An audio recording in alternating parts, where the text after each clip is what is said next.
Magandang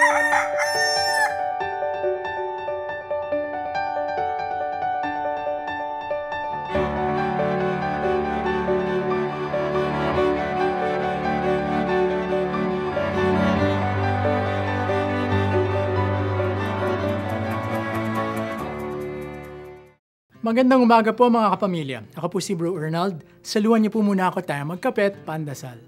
Kay bilis po ng mga araw na po, mantakin niyo tapos na ang unang linggo ng taon.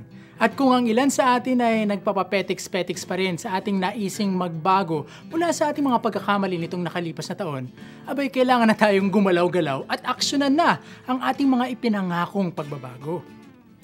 Meron nga raw pong isang kwento. Bigla daw pong nagkasunog sa isang tahanan kung saan may naninirang isang mamang medyo mabigat at medyo malaki talaga.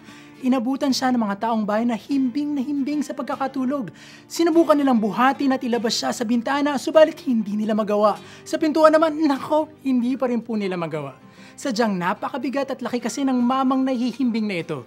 Talaga nga namang nagpapanik na ang taong bayan. Hanggang ang isang paslit na nasasaksihan ng kaganapan ay sumigaw mula doon sa malayo. Ang sabi po niya, gisingin niyo kaya muna yung mamang natutulog. Tsaka kakaripas niya ng takbo pag nagising na.